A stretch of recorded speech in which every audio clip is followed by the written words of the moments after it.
Well, let's now bring in our panel for this evening. We're joined by Joy Cheney, Democratic strategist, and John Thomas, Republican strategist. Very good to see you both, and we will stick with that topic for the time being, if we may. Jeffrey Epstein, this latest release of files by the DOJ. John, I wonder if I can come to you first.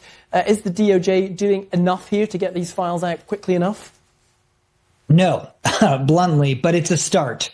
Look, I'm glad to see transparency here. I want to see all the files released. I know many Republicans and Americans believe that, but it's first, transparency is the first step. And the second step is we need to see prosecutions of those who partook in the trafficking. I would hope to see that from the Department of Justice, but I'm glad to see this first step in releasing more of the documents. And Joy, as we heard Sarah say there, this really is an issue that Democrats and Republicans are very much in agreement on. I wonder if we can get your reflection on the DOJ's position and where we go next.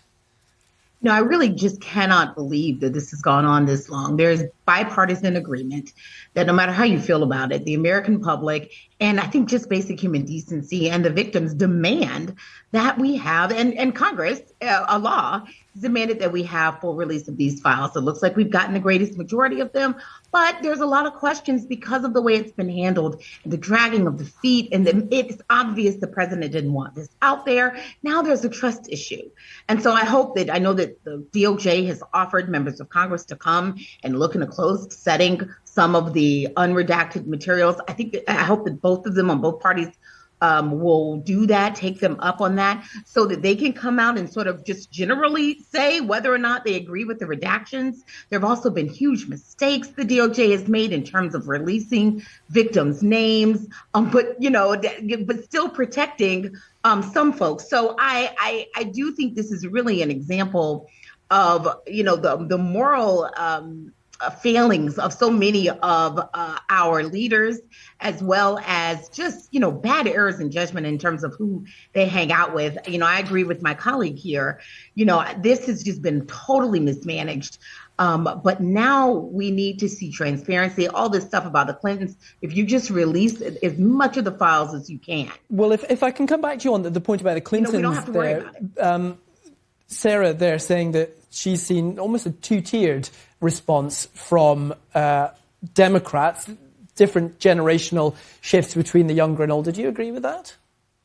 I don't really know of any Democrats who don't think we ought to release everything. Most Democrats are saying release it all. And we want to hear all the names, and we also understand that simply because you're named in the file doesn't mean that you've committed a crime. Right. So we're interested in those who committed crimes, those who were co-conspirators, those who had knowledge or should have known that he was engaged in illegal behaviors of a sexual nature, not just, gossip. This is about people who were trafficked, women who were trafficked, victims. That's really about making them whole and also understanding what happened here, who was involved in the cover-up. And John, right? Even if it was just embarrassing, that's what we want to know about. And I think all Democrats are aligned on that. Well, if I may pick up on that point, John, this is about the victims. This is about co-conspirators, people who committed criminal acts. Do you believe the president was a co-conspirator here? It doesn't appear to be. I can't say I have read every single email in the latest tranche of release. I can say I saw some emails where it looked like Jeffrey Epstein really didn't like President Trump, that he was speaking with journalist Michael Wolff in reference to any potential massages that the president might have received. And Jeffrey Epstein said no, he did not receive said massages. So I haven't seen any smoking gun that the president partook in any of the illegal activities. In fact, kind of the president's response, I'd say, has been fairly consistent and kind of borne out in the documents. That he didn't like Jeffrey Epstein. He knew him well, but had a falling out. So I don't think these documents really have implicated the president in anything we didn't already know. But I'm glad to see that the president is seeing these are released. And I think my theory on the case has always been, Rich, I think it kind of is born to be true, that the reason the president dragged his feet on releasing these documents is because it implicates a lot of people on both sides of the aisle, some that were just simply in Jeffrey's orbit that might not have been part of any illegal activity, but are now getting their reputations dragged through the mud. Now, with that said, we have to release the files, but I can see why the president might have been hesitant to do so. Let's move on now to a very different story, but one which is getting almost an equal number of column inches. This, the Kennedy Center, the famous Washington, D.C. based arts institution.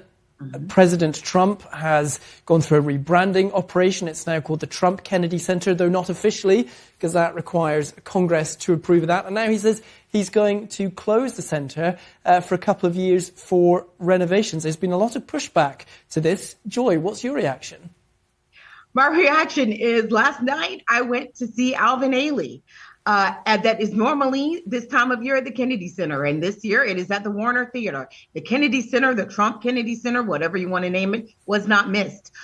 Theaters all over Washington are seeing an uptick in patrons because Donald Trump has run away customers.